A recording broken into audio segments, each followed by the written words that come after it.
What's that? Hey, watch where you point that thing, Sam the Strong. Sorry, Hetheria. I thought it might be that troll again. Hang on. Kyle!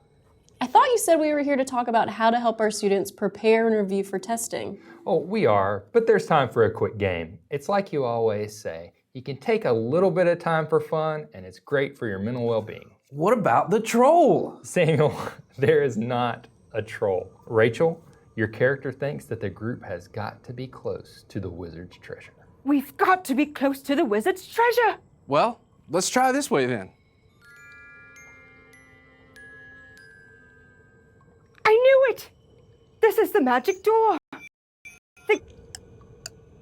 I can't believe I forgot the magic words. I thought I wrote them down in my notes. Don't worry, Sam, it's only a game. Why don't you roll another die for a memory check?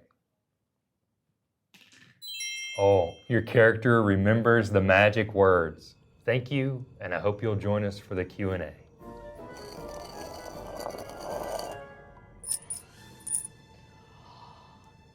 Yeah! Good job, guys. I knew you could do it. You know, it's easy to forget things in a stressful situation. It would be nice if we could roll memory checks in real life. But of course, it's not that simple. When I was teaching, reviewing and preparing students for high-stakes testing was so important.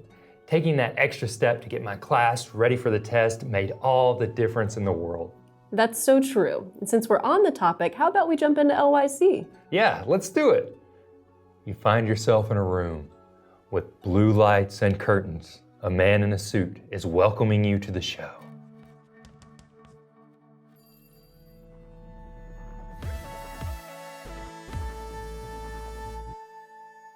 Welcome to Launch Your Classroom. I'm Kyle Pope. The end of the school year is within sight. You've been working hard over the past 10 months to teach your students the curriculum. And I bet you spent several late nights grading papers, many extra hours in the class preparing materials for the next day, and a countless amount of time lesson planning. Now there's one final obstacle to overcome: the end of the year test.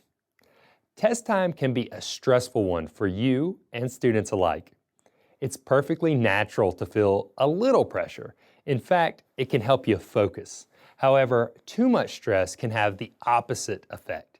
And people who feel like they'll perform inadequately on a test are way more likely to show higher levels of anxiety than their confident peers. So how do we, as teachers, instill this confidence in our students? We make sure they're prepared. Here's the good news. You've done a lot of the groundwork already throughout the school year by teaching the curriculum. Now it's time to complete their preparation. In today's episode, we're going to talk about some valuable test-taking tips and strategies to make sure that your students are ready and confident. Let's begin with a fun review game to help engage them in the process. All right, here's a review game that's great for those times when students need to memorize specific facts for a test. Things like multiplication tables, important events, dates, foreign language vocabulary words. Those are great for this game. Now, it'll work for students of all ages, but it's especially great for the end of grade tests found in elementary school. It's called I Have, Who Has.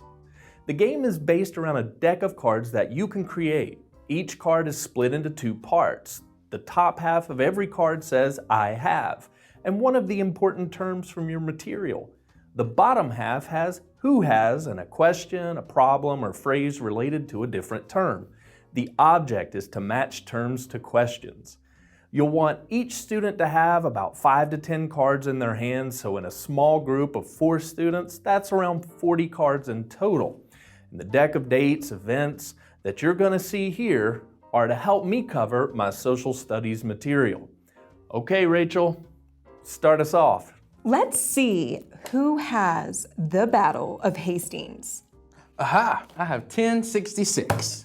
Now that Sam has discovered a match, he puts the card with I have 1066 in the center of the table. The first student to discard their entire hand wins. All right, the student who made the match continues the game, this time asking their who has. Okay, who has the French Revolution? I know this. I have 1789. Nice job, guys. So you can see how this game would be easily adaptable to any subject where memorization is key. From math, Who has 42? I have 7 times 6. to science, Who has evaporation, condensation, precipitation? Got it. I have the water cycle. Great job, guys. The best part about I Have, Who Has is that students are holding and interacting with the most important pieces of your curriculum. Each turn, the game encourages them to read and reread the cards, increasing their familiarity with the material, allowing them to quickly recall facts.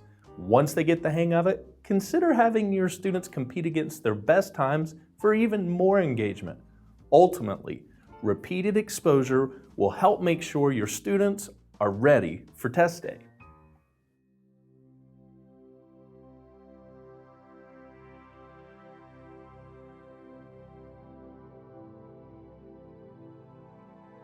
Standardized high-stakes testing is a big part of the American education system. Educators who visit the U.S. often comment on just how much we test here and how important to the overall educational experience it is. But why? Why is so much emphasis put on end-of-grade and end-of-course testing? Well, there's a couple of reasons. Let's take a look at some of them now. The first and most obvious reason we test students is to measure their learning. End-of-the-year tests are summative. They are your students' final opportunity to demonstrate what they have learned through your time together. Every activity, quiz, and unit test you've given them are steps of a journey that reaches its completion at the final test. Students who succeed at end-of-year testing have proven beyond doubt that they have met the learning goals established for the year by the U.S. Department of Education, your school district, administrators, and you. Second, we test students for the purposes of objectivity. Every educator teaches their material in different ways, some more effective, others less so. How do we, as teachers, ensure that regardless of teaching style and method, students come away with a firm grasp of the material? That is where standardized testing comes in, providing an outside, objective benchmark that shows whether or not a student has demonstrated a level of proficiency with the subject equal to the standard established by the state. And finally, standards-based end-of-the-year assessments provide quantitative data by which educators can examine their own effectiveness. Students move on to new classrooms and study new things, but we teachers often get a chance to teach the tested material again. So we need to know when our methods are working. Were your language arts scores slightly higher this year? What did you do differently, and how can you refine and repeat the process next year? Were your math scores just a bit lower than your colleagues' scores? Talk to your fellow teachers and learn from their successes, and find a way to apply them to your own teaching.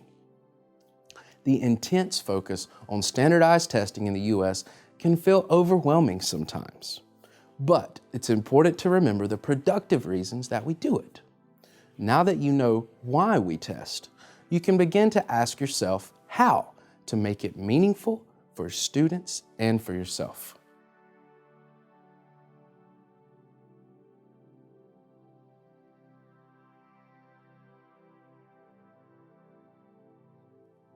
We are very happy to have Ryan Hennessy back in the studio with us today to talk a little bit about testing. Ryan, we're happy to have you here. Thank you so much. I'm glad to be here. All right, great. So we're talking about testing today. Did you have any particular testing rituals or routines that you did with your kids before the test? Oh, I had lots. Every morning that we were taking that test, I would bring in a kind of a platter with some fresh fruit. I always went with grapes, apples, pineapple, and then I'd also have some cheese cubes. And so, you know, there's a lot of research and science about sugars and proteins. Of course, you know, your fruits with those natural sugars and your cheese having that protein, and it helps your brain to think better, and hopefully that translates to better performance. The best part of that was I always brought a little bowl of peppermints, because there's also some research about peppermint itself and also sugar kind of energizing you and helping students to do a little better. So hey, if it works, I'll give it a shot, and the kids enjoyed it. Yeah, give them something fun to look forward to. Right. Yeah, that's great. So we talk about differentiation throughout the year and how teachers need to be aware of different student needs and abilities and differentiate their instruction and their activities, to make sure they're getting what the student needs. Is that something that we still need to do when it comes to test review time? Oh, more so than ever. More so than ever. I think, by the end of the year, when you're getting ready to have those tests, you have spent a lot of time getting to know your students.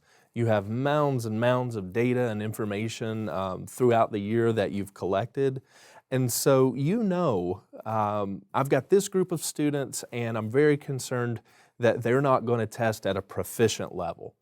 So you think about, well, what do they need to know to get there? Probably things like basic terms, review of some base level skills, you're keeping your vocabulary just what they need. And then you've got other students who, you could never teach them anything at all for the next week and they're still going to test proficient. But that's not enough for those students because the tests that I administered went to advanced and superior even. So how do you continue to push their achievement? And that's where you differentiate your review for them. You go to higher tier vocabulary. You build on basic skills, build their speed, right? So that they can do more test items. So differentiation is key. You want everybody growing. You don't want to leave stagnant or just say, just because you can pass the test, we're leaving it Exactly. at that. No good enough when it comes to those tests. Well, great. Thanks again for coming and sharing this knowledge with us today. You're very welcome.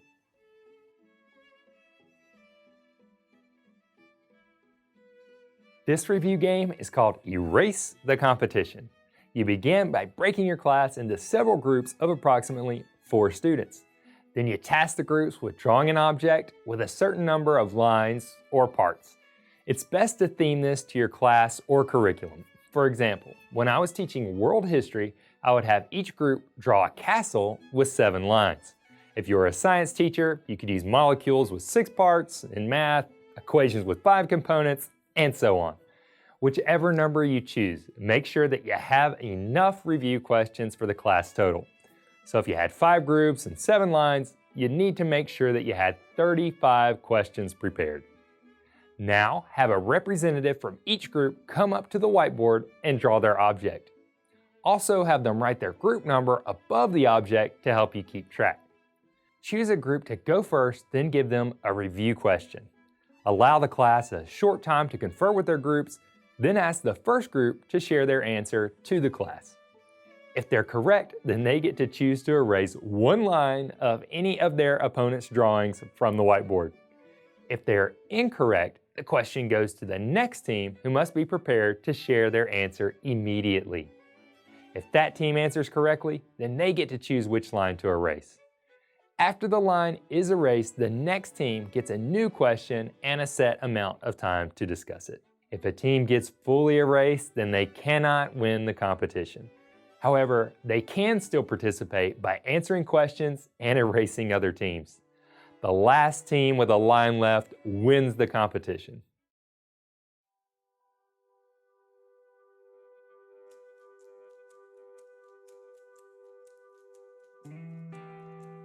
You know you need to review, but what should you focus on? Here are 3 tips to help you determine just that. Number 1, find out what your students remember. Write up a pre-review quiz with a variety of questions that cover the primary concepts from your curriculum. This should be an ungraded assignment, but you'll get a lot of great data from it. If the students remember one concept really well, then you don't need to spend a lot of time on it during your review session. As for that question that everyone missed, you'll definitely want to cover that again. Number 2, open up your gradebook. Look over your students' scores for the whole year for certain trends. Were there units of study where a majority of students did well? What about units that they seem to struggle with? If they didn't get a good grasp of the concepts the first time, it's logical to assume that they may still need some help with them. Number 3, standards and weighting. Many tests will give you a breakdown on not only which standards they cover, but also an estimate of how many questions will be related to that standard. If you know that there'll be a lot more questions about Standard 7 than Standard 3, then you should allocate your review time to a similar ratio. Spend most of the time on the topics that are most likely to be covered. If your state doesn't provide this information, you can often get a good idea about the frequency of specific standards in previous tests. Those tests are a valuable resource, even beyond review planning. So let's take a look at how we can use them to prepare our students in some additional ways.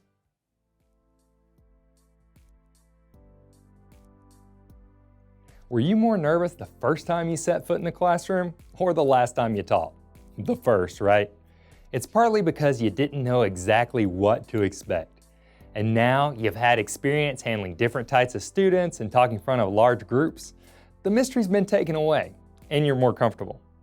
This is the same with almost any new experience, including testing.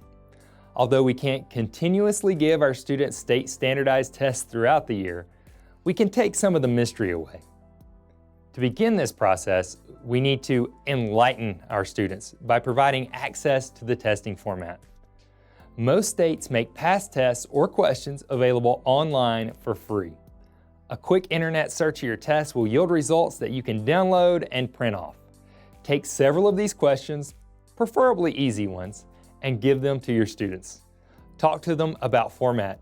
Is it multiple choice, constructed response, or a bit of both? Walk through a couple of the problems with the students so they can see your thought process in finding a solution. Next, you'll need to elevate the level of rigor. All test questions are not created equal. Some are more difficult than others. If you only prepare your students with the easiest of questions, they're going to get an unpleasant surprise on test day. So give the students some more difficult test questions and allow them a little time to practice.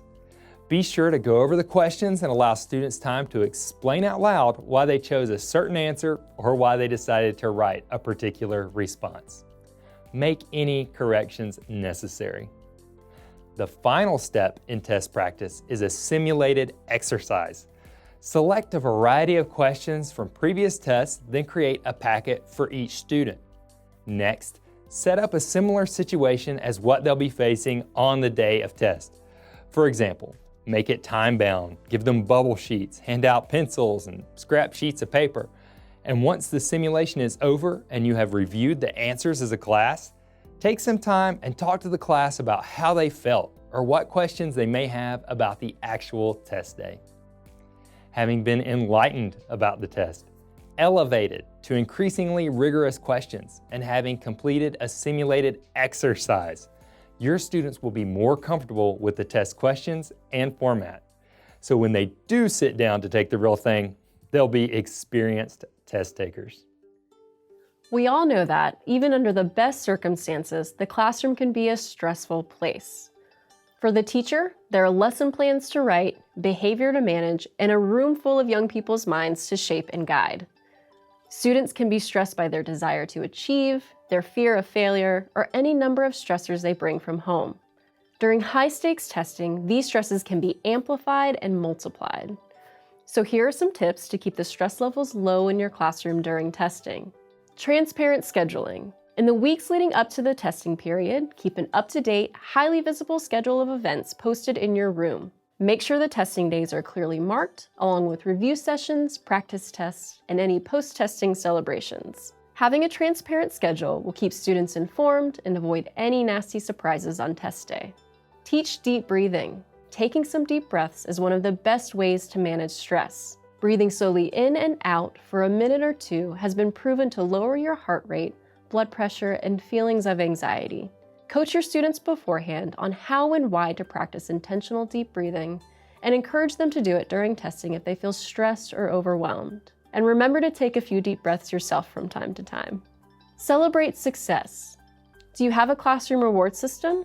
As a testing period approaches, consider increasing the rate that students earn rewards. Keep students in a positive frame of mind and motivated by emphasizing the rewards for success. Does raising your hand before speaking normally earn a student 1 entry into your lottery jar? Double the reward and let them have 2 chances to win. Does putting away manipulatives in an orderly fashion earn the class a few beans in the bean jar? Give them a handful. Remember, testing time is a stressful period for teachers as well. Take care of yourself, find a few minutes each day to decompress, and stay connected with your colleagues. They're going through the same thing you are, and together you can help your students achieve success with as little stress as possible. Take a second and picture the following. It's test day. Your desks are neatly arranged, test booklets are stacked up in the front along with pencils and scrap paper. The students walk in and begin to take their seats. You glance up at the clock as the beginning time for the test nears. How do you feel? How do your students feel? I feel a little pressured just talking about it. But like we discussed today, test time doesn't have to be one of fear and extreme stress. The trick is making sure that your students are well prepared. So we encourage you to take our tips and strategies and create a plan for the weeks leading up to your test day. Throw some fun review games in there and give your students the confidence that they need to succeed. Here at EPI and Launch Your Classroom, we would also like to let you know that this is our last live broadcast for the current school year. We've appreciated your viewership, the questions that you've asked, and our shared vision to grow as educators. But we're not done with professional development yet. We'll see you again in the 2019-2020 school year with all new content. Thank you so much, and I hope you'll join us for the Q&A and beyond.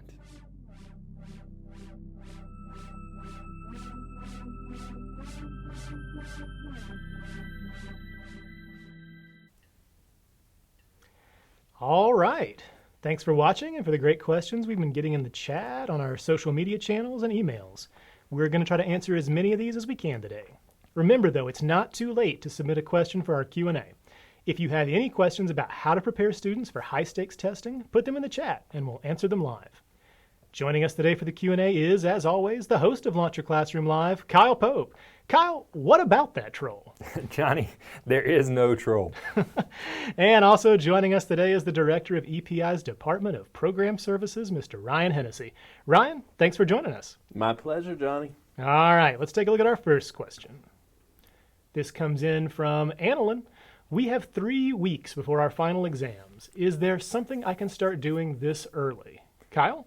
Yeah, Annalyn, absolutely. So I like to review throughout the entire year. If you haven't been doing that, that's okay. It's something to consider for the future. But yes, you can totally start reviewing some of the games that we showed you today. Would be great to use. Also, it's a good time to start prepping your kids on what that test is going to look like. If it's going to be on the computer, your area probably has a sample exam that you can show them and walk them through on the computer so they know what it looks like. So just starting these simple familiarization and review games would be great and entirely appropriate to do right now. Thank you. Okay, thank you, Kyle. We've got another one here. This is from Desmond. My pacing was slower than expected, so do I focus more on getting through the curriculum or reviewing with the little time remaining? Ryan, any experience with this? Unfortunately, Johnny, yes, I do have some experience. Desmond, this will happen. Okay, so here are a couple of ideas for you to help out.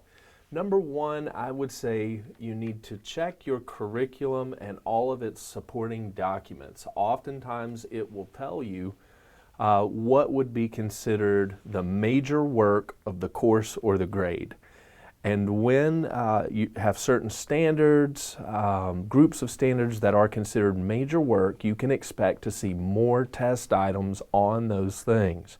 So if the content that you have left, now let me be clear, you need to teach all of the content, but if it is not major work, I'd say it's okay to go ahead and start doing a little review, maybe 30 minutes or so every day, and gradually increase that time while you're working through the content and the other time. But if the content that you have still to teach ahead of you is major work, you need to focus on teaching all of that content. Desmond, good luck. I know you're going to get there. All right, thank you, Ryan. Next, we had a question from Sonia. How often should I do practice testing before the test? I don't want to accidentally burn my students out. Kyle? Hey, Sonia. Yeah, thank you, and I like where your head's at. You don't want to get your students too frustrated or going over the material too much or testing too much to get them all frazzled before the actual test. So with practice testing, it's something that you build up to. You may just show them one example on the first day and then go over it out loud and demonstrate your thought process in answering that question.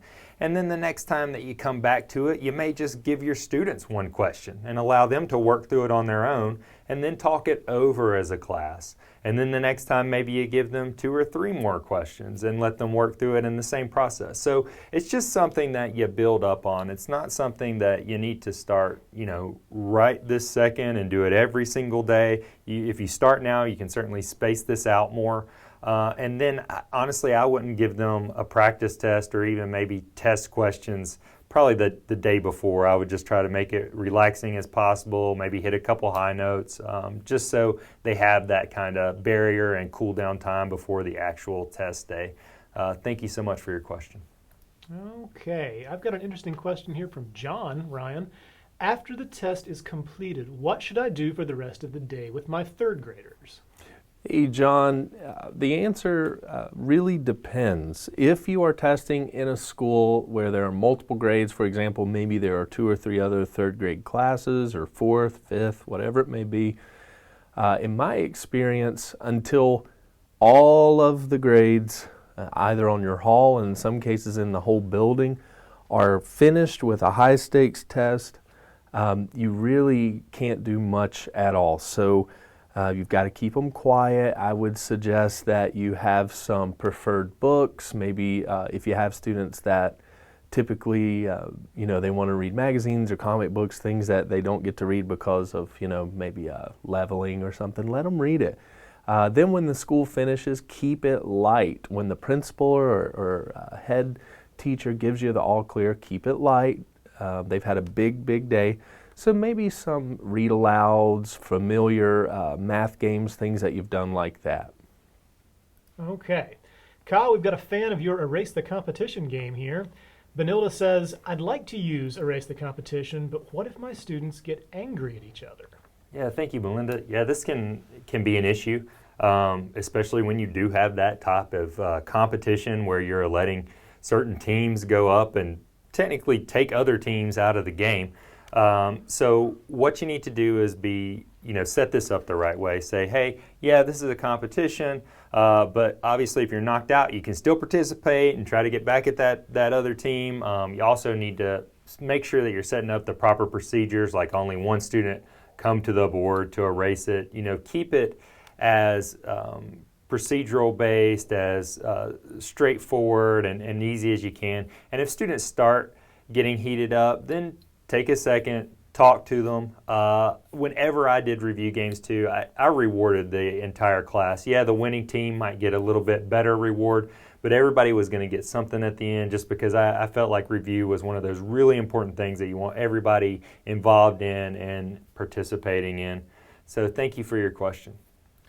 Okay, it looks like this is going to be our last question today. Flora asks, I've heard of other teachers changing their regular seating on test day. Is this something I should do too?